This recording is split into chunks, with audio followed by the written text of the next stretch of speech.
राजस्थान के एक गांव में रहने वाला एक व्यक्ति हमेशा किसी ना किसी समस्या से परेशान रहता था और इस कारण अपने जीवन से बहुत दुखी था। एक दिन उसे कहीं से जानकारी प्राप्त हुई कि एक पीर बाबा अपने काफिले के साथ उसके गांव में पधारे हैं। उसने तय किया कि वह पीर बाबा से मिलेगा और अपने जीवन की समस्याओं के समाधान का उपाय पूछेगा। शाम को वह उस स्थान पर पहुंचा जहां पीर बाबा रुके हुए थे। कुछ समय प्रतीक्षा करने के उपरांत उसे पीर बाबा से मिलने का अवसर प्राप्त हो गया।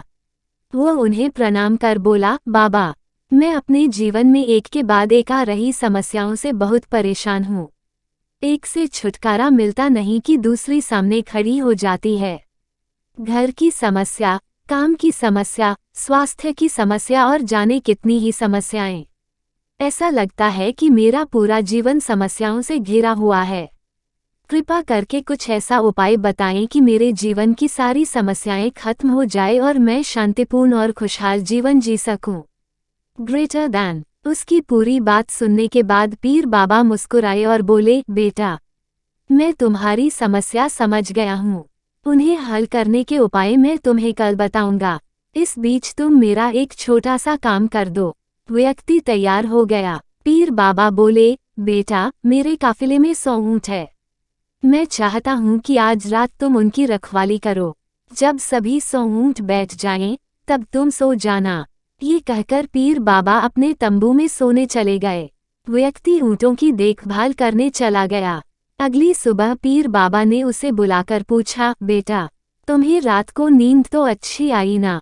कहाँ बाबा, पूरी रात मैं एक पल के लिए भी सो न सका। मैंने बहुत प्रयास किया कि सभी ऊंट एक साथ बैठ जाएं, ताकि मैं चैन से सो सकूं। किंतु मेरा प्रयास सफल न हो सका। कुछ ऊंट तो स्वतः बैठ गए, कुछ मेरे बहुत प्रयास करने पर भी नहीं बैठे। कुछ बैठ भी गए तो दूसरे उठ खड़े हुए। इस तरह पूरी रात बीत गई। व्यक्ति ने उत्तर दिया। पीर बाबा मुस्कुराए और बोले, यदि मैं गलत नहीं हूँ तो तुम्हारे साथ कल रात ये हुआ। कई ऊंट खुद ब खुद बैठ गए। कईयों को तुमने अपने प्रयासों से बैठाया। कई तुम्हारे बहुत प्रयासों के बाद भी नहीं बैठे। बाद में तुमने देखा कि वे उनमें से कुछ अपने आप ही बैठ गए। बिल्कुल ऐसा ही हुआ बाबा, व्यक्ति तत्परता से बोला। तब पीर बाबा ने उसे समझाते हुए कहा, क्या तुम समझ पाए कि जीवन की समस्याएं इसी तरह है?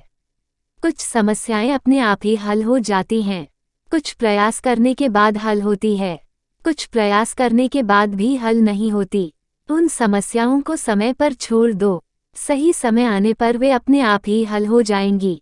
कल रात तुम्हें अनुभव किया होगा कि चाहे तुम कितना भी प्रयास क्यों ना कर लो, तुम एक साथ सारे ऊंटों को नहीं बैठा सकते। तुम एक को बैठाते हो तो दूसरा खड़ा हो जाता है, दूसरे को बैठाते हो तो तीसरा खड़ा हो जाता है। जीवन की समस्याएं इन ऊंटों की तरह ही हैं। एक समस्या हल होती नहीं कि दूसरी खड़ी हो जाती है। समस्याएं जीवन का हिस्सा है और हमेशा रहेंगी। कभी ये कम है तो कभी ज्यादा। बदलाव तुम्हें स्वयं में लाना है और हर समय इनमें उलझे रहने के स्थान पर इन्हें एक तरफ रखकर जीवन में आगे बढ़ना है। व्यक्ति को पीर बाबा की बात समझ में आ गई और उसने निश्चय किया कि आगे से वो कभी अपनी समस्याओं को खुद पर हावी होने नहीं देगा। चाहे सुख हो या दुख, जीवन में आगे बढ़ता चला जाएगा।